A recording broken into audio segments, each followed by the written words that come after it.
In this video, we'll be looking at centripetal force.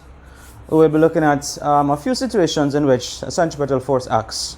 Now, before we start looking at centripetal force, let's talk a little bit about acceleration. Right? Now, we previously defined acceleration as a rate of change of a body's velocity. So, acceleration is the rate of change of a body's velocity. Now, usually when we hear the term accelerating, we're inclined to automatically think about something speeding up. So usually when we say that something accelerates, we automatically think that it is increasing in speed. But what we've shown before is that acceleration not only can mean an increase in speed, it can also mean a decrease in speed. And as a matter of fact, it is perfectly possible for a body whose speed is constant to be accelerating, right? And basically we'll be focusing on that third aspect where a body can be traveling at constant speed but at the same time accelerating. Now, how is this possible? Now, again, acceleration is defined as a rate of change of velocity. So acceleration is defined in terms of a body's velocity and not its speed. Now, speed and velocity obviously are related but are not exactly the same things. Now, speed is a scalar quantity and therefore has only magnitude, whereas velocity is a vector quantity and has both magnitude and direction, right? So basically, if we want to change a body's velocity, we can, one, change its speed, or we can, two, change its direction of motion, or we can change both, right? So any change in a body's speed is a change in its velocity. Any change in a body's direction of motion is also a change in its velocity, and therefore any change in a body's velocity is of course an acceleration. So for instance, if a body is moving at a constant speed but changing direction, then of course its velocity changes and therefore the body is said to be accelerating, right? So with that said, we will now start looking at centripetal force and situations in which a centripetal force acts. Now, the word centripetal basically means center seeking. So when we speak about a centripetal force, we're talking about a force which is basically acting towards the center, and this is usually of some circular path, right? So let's consider a situation where a body is moving in a circular path. And we'll consider a simple situation, for instance, like a stone being tied to a string and basically being whirled in a horizontal circle. So we'll use a simple diagram to represent the situation. So let's say this is the path of our stone, right? This is the center of the circular path, and the stone of course is tied to a string. This is the stone right here. Now let's examine the stone of course at different stages or different parts along the string. So let's call this point A, this point B, and this point C, right? So this is basically the string, and of course this is the stone moving around in a circular path, right? Now, the velocity of the stone will be directed at a tangent to the circular path. So the stone's velocity is always tangential to the circular path and can be represented by an arrow, like for instance at A, we can call the velocity at A, let's call that VA.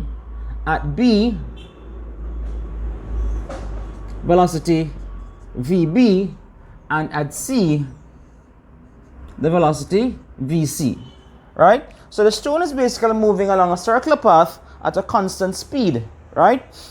Its velocity, of course, is directed along the tangent to the circular path, right? Now, at each of those positions, as I said before, the speed is constant. However, as the stone moves around the circular path, it is continuously changing direction. And because it is continuously changing direction and velocity is a vector quantity having both magnitude and direction, then the velocity at A is different from the velocity at B, but it's also different from the velocity at C. And of course, because the body's velocity is changing, then that means that the body is accelerating, right? Now, according to Newton's laws of motion, for a body to be accelerating, there must be a resultant force acting on the body, right? Now, let's examine Newton's laws of motion once again. Now, according to Newton's first law of motion, a body at rest remains at rest, and a body in motion will continue its motion with a uniform velocity unless acted upon by a resultant force. Or we could say that basically all bodies will continue to remain stationary or move with uniform velocity unless acted upon by a resultant force. So basically what Newton's first law of motion is saying is that in the absence of some resultant force, bodies will either remain stationary or will move with a uniform velocity, and by uniform velocity that means constant speed in a straight line, right? So again, if the resultant force acting on a body is zero, then the body will either be stationary or it will be moving with a uniform velocity, and by that we mean a constant speed in a straight line. Now in the case of a body which is moving along a circular path, it is neither stationary and neither is it moving in a straight line. So therefore what this basically means is that the body is accelerating, and therefore there must be a resultant force acting on the body. Or we can say that by virtue of Newton's first law, because it is not stationary and is not moving with uniform speed in a straight line, then there must be a resultant force acting on the body, and this resultant force which acts on the body causes the body to accelerate, right? So we've basically demonstrated that if we have a stone with is tied to a string and moving along a circular path, so this of course is a circular path, even at constant speed v, then what this basically means is that because the stone's direction is continuously changing, that means the stone's velocity is continuously changing, and therefore the stone is accelerating. And of course, there must be a resultant force which is actually producing this acceleration. Now, whenever a body moves along a circular path, then the name of the resultant force which actually causes the body to move along that circular path is called the centripetal force. So when we speak about the centripetal force, so centripetal force. The centripetal force, as I said, is the resultant force which basically acts on a body so as to make it move along a circular path. Now, the centripetal force is not a new type of force. It is not a type of force like, say, weight or tension or friction. It is simply the name given to the resultant force which acts on a body so as to make it move along a circular path. And in this particular case, the centripetal force is basically produced or provided by the tension in the string, which of course it acts towards the center of the circular path, right? So in this particular case, the centripetal force is provided by the tension in the string, which of course is directed towards the center of the circular path, right? So basically this is one little situation in which a body is moving in a circular path, and of course the centripetal force in this case is provided by the tension in the string.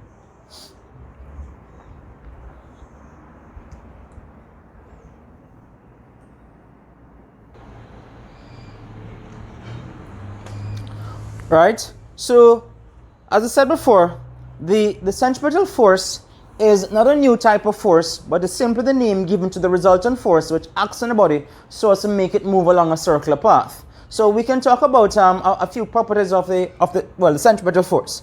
So the centripetal force, of course, as I said, is always directed towards the center of the circular path and is therefore going to be perpendicular to the actual the direction of the body's velocity, right?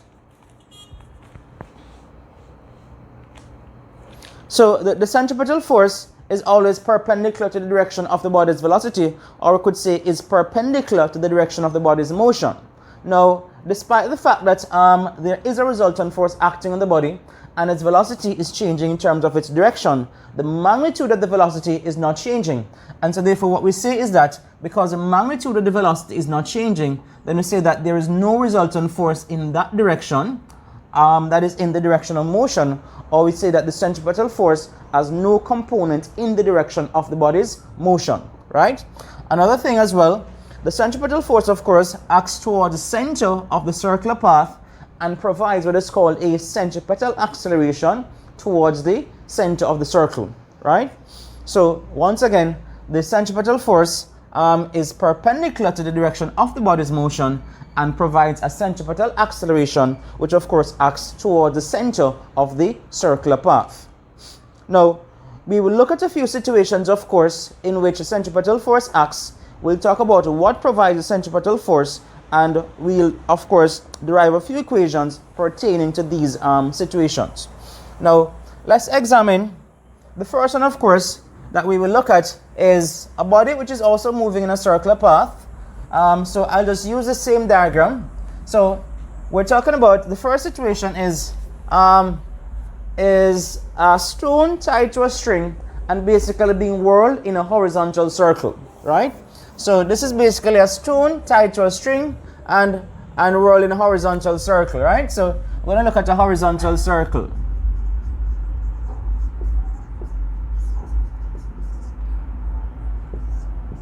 And we're talking about a stone tied to a string. Now, we don't need the different locations, but anyways, so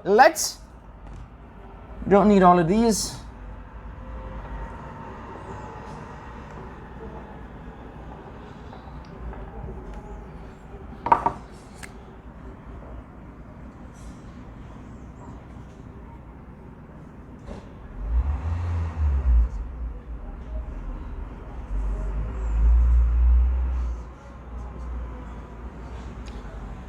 Right, so we've said that basically, consider the case of a stone tied to a string and basically being whirled in a horizontal circle at constant linear speed v or constant angular speed or angular velocity omega, right?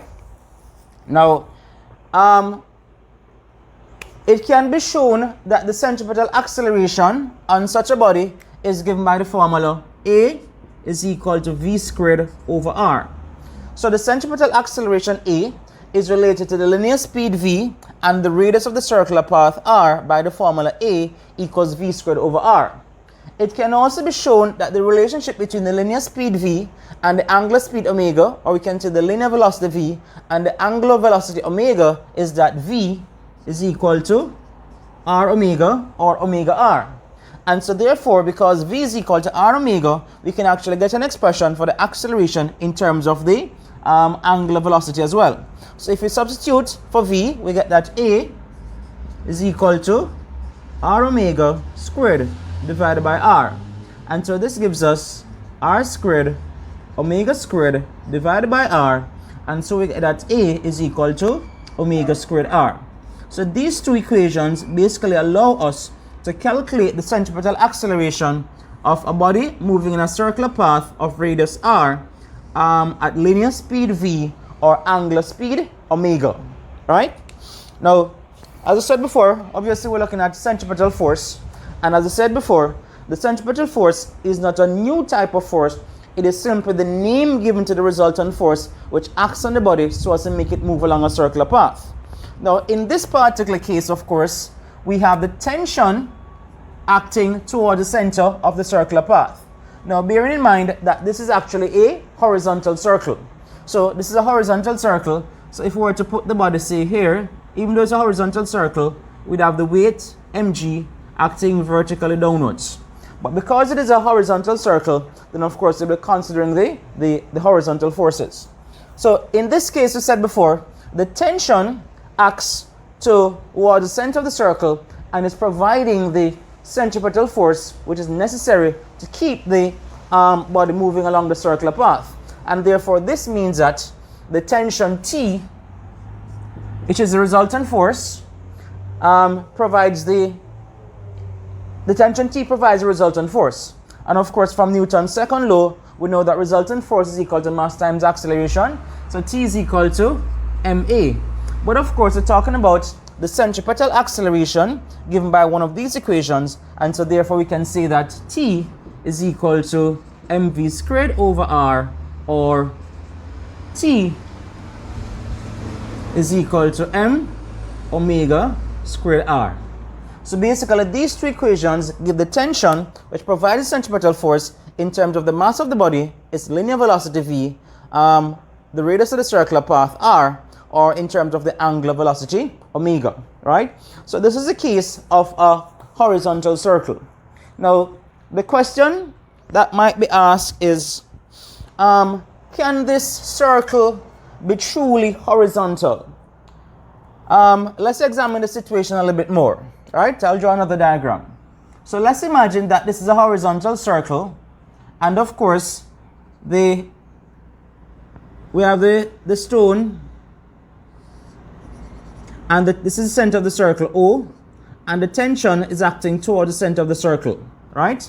Now, the weight will always be acting on the stone and will always be acting vertically downwards. So we have the weight mg acting vertically downwards, and we have the tension T acting toward the center of the circle, right? Now, obviously, we can't ignore the effect of the weight. So if we were to look at these two forces which basically act at right angles to each other, then the resultant force will be somewhere between these two.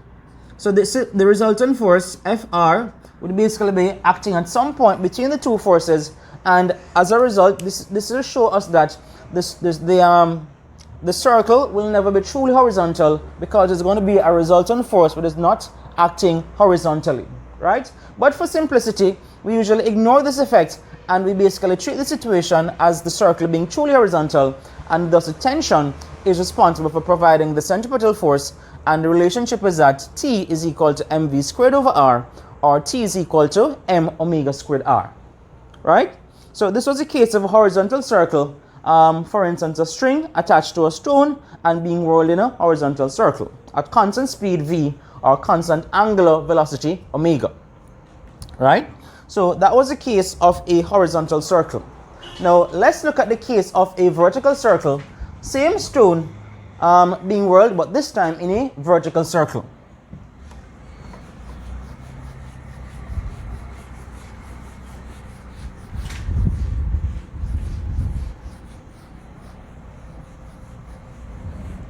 So this time we're looking at a vertical circle.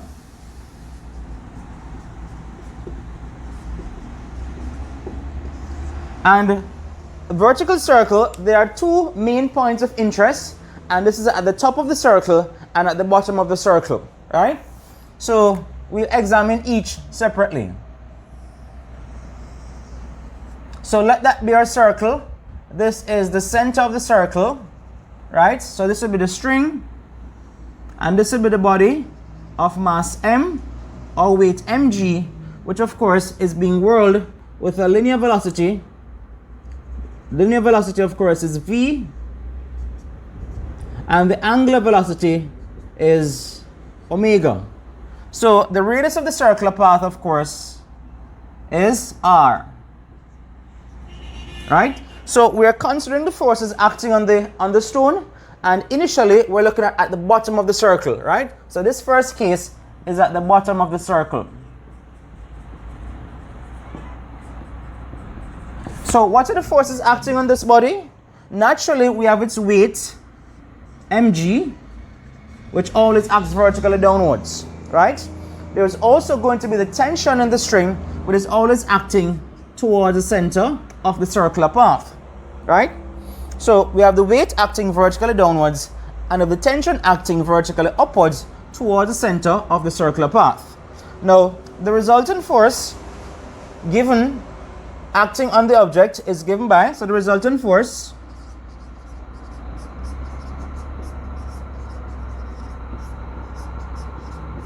is equal to the tension minus the weight.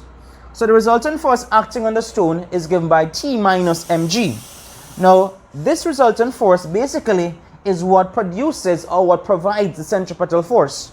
And as we showed before, the centripetal force is given by mv squared over r. So we can therefore say that T minus mg is equal to mv squared over r, right? And therefore we can make T the subject. So we can say that T is equal to mg plus mv squared over r. So this, of course, is the first equation. We look at the equation for the tension at the bottom of the circle. So mg is always a positive quantity. mv squared over r is also a positive quantity, and I'm making mention of that because we will compare the tension at the bottom of the circle and also at the top of the circle, and we'll also try to determine where or at what position the string is most likely to snap, or at what position it is most likely to get slack, right? So at the bottom of the circle, the resultant force is given by T minus mg, the tension T and the weight mg act in opposite directions, and this resultant force provides the centripetal force. So T minus mg equals mv squared over r, which means that T is equal to mg plus mv squared over r. Right? So let's just put a B here to indicate the tension at the bottom of the circle. Right? Now, let's consider now at the top of the circle.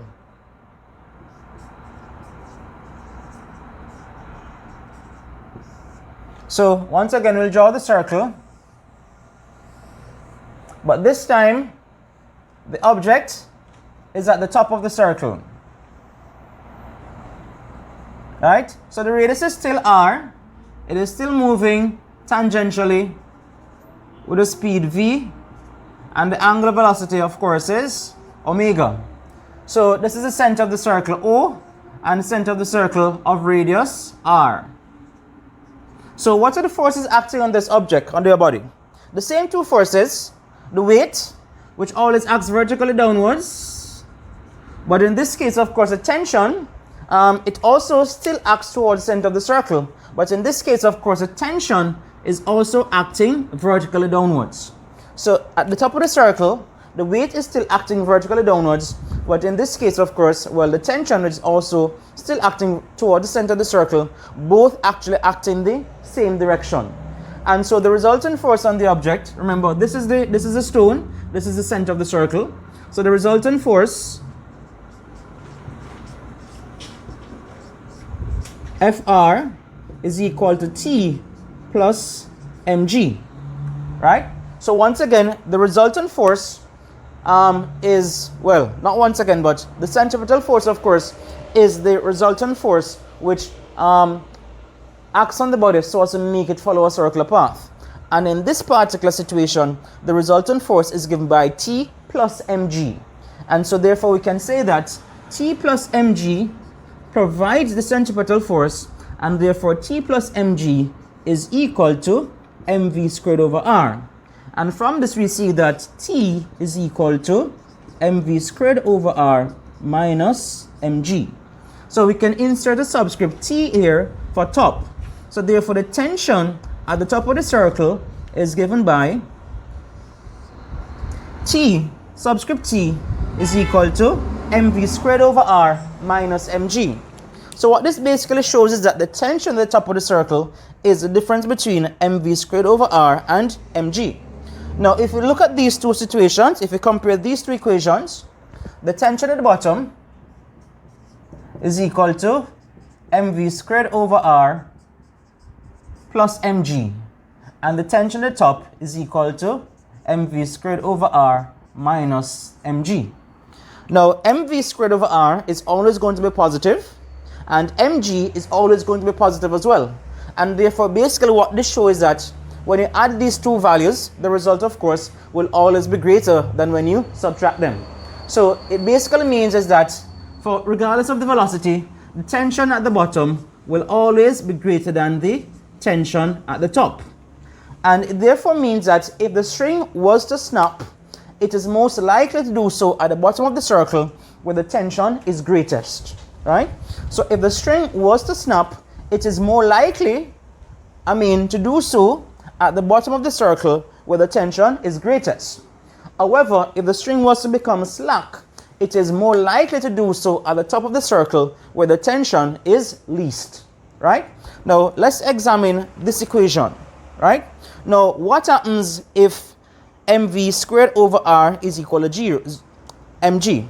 Or we could say that basically, what happens when tension equals 0?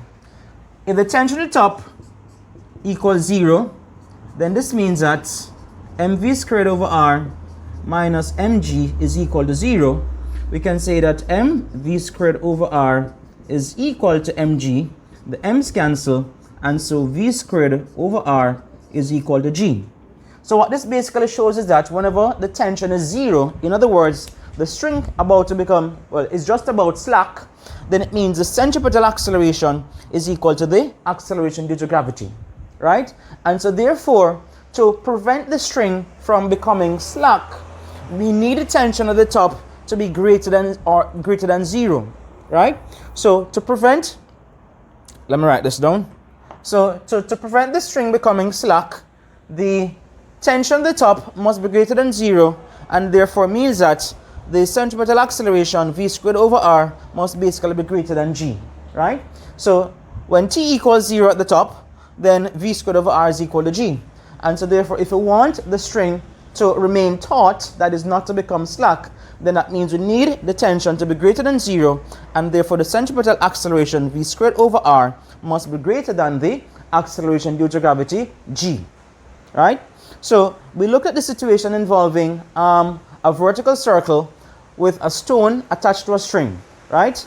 And we show that basically the tension at the bottom of the circle is given by this equation, whereas the tension at the top is given by this equation, and we show that basically the string is most likely to snap at the bottom of the circle where the tension is at its greatest, and it is most likely to become slack at the top of the circle where the tension is at its least, right?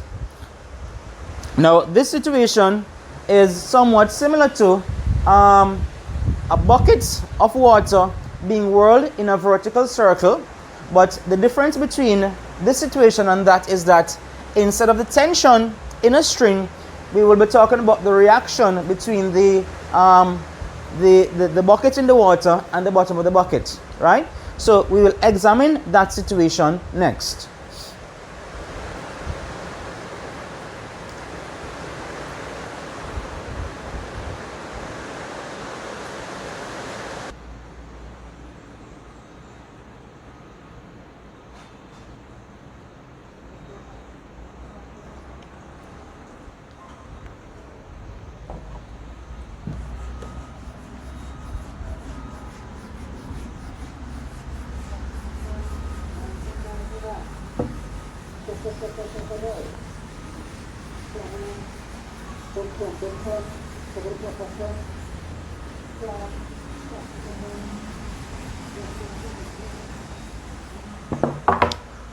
All right, so this time we will consider the situation in which a bucket of water is being whirled in a vertical circle, and this probably would have been something that you'd have probably tried as a child. You fill a bucket with water and you try to whirl it in a circle so as to prevent the water from falling out, right? So we'll examine the situation and we'll basically try to provide an explanation why the water doesn't fall out, or what the requirements are for the water to remain in the bucket while at the top of the circle, right? So once again, this is a vertical circle, but we're talking about a bucket of water, right? So once again, all right, I'm gonna try to draw the circle now. All right, first I'll try to draw a bucket. All right, a bucket. All right, let me draw a circle. So let this be the circular path through which the bucket is traveling. Now, the bucket, of course, let's say this is a bucket here.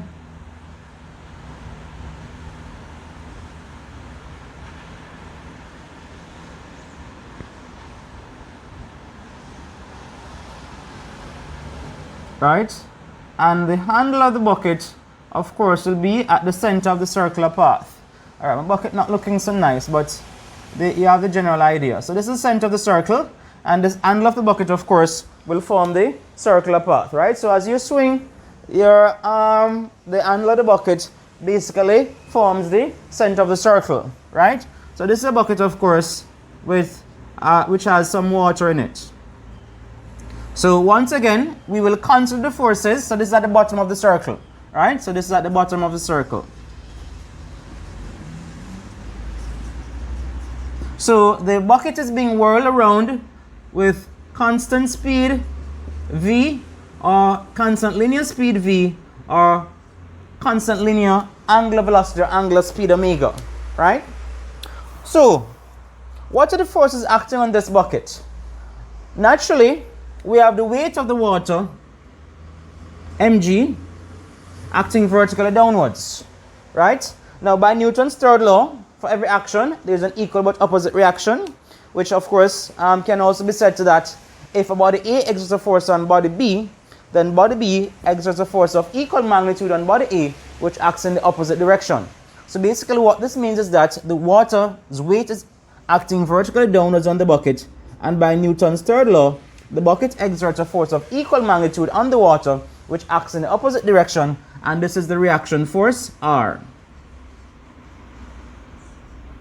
So this is the normal reaction force R. So the resultant force is given by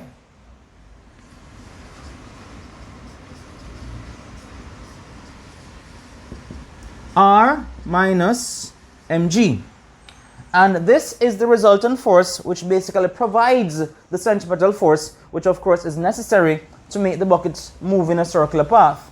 And so we can say, or the water in the bucket move in a circular path. So we can therefore say that R minus mg is equal to mv squared over R, and therefore R is equal to mg plus mv squared over R, right?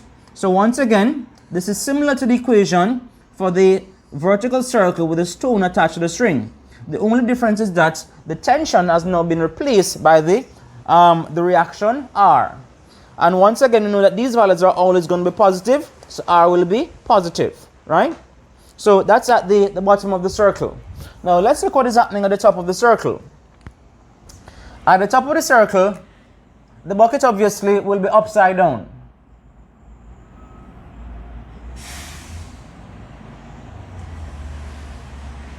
Right?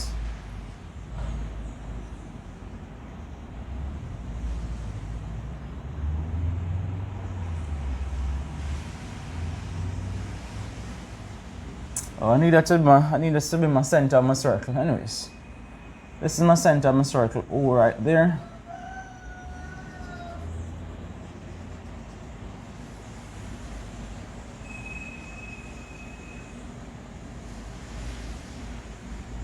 Right, so this is now the circle. This is buckets. This is the center of the circle here. So yeah, it doesn't look perfect, but you get the idea. So this is center O, and of course the circle is of radius R. Right, so the circle is of radius R. I mean, if I forget to put that in, the circle is of radius R, right? So the circle is of radius R. Of course, we know that the linear velocity is v, which is tangential to the circular path, and there's also the constant angular velocity, omega.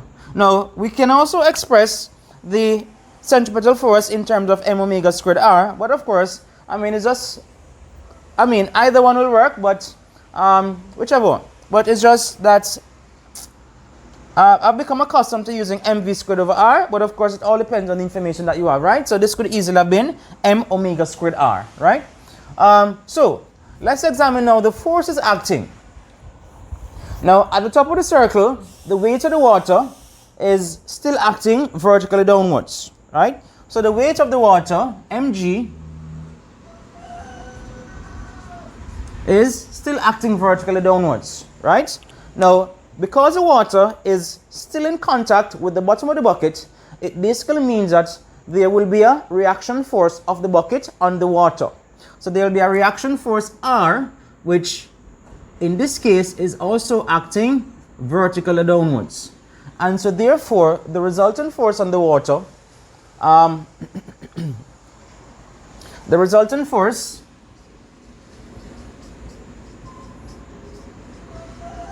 is equal to R plus mg. Now, this resultant force is what is providing the centripetal force, and therefore we can say that R plus mg is equal to mv squared over r, and therefore R is equal to mv squared over r minus mg, right? So this gives us a reaction. This gives equation for the reaction on the water at the bottom of the bucket. So let's at the top of the bucket. So let's just use a T for top. So RT, and over here we use RB for the bottom of the bucket. And once again, we will compare these two equations, which of course, as I said before, are virtually the same equations that applied to the tension at the top and bottom of the vertical circle, except obviously the tension has now been replaced with the reaction force, right?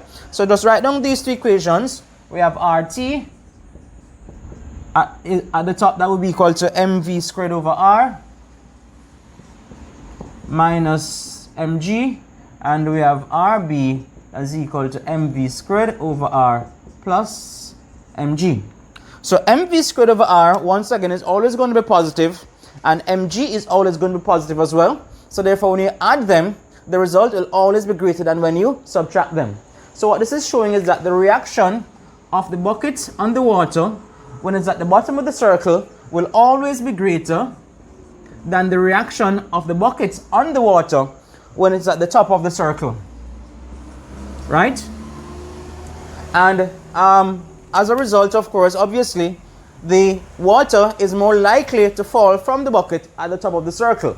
Now let's examine the condition for that not to happen, right? So we say that for the water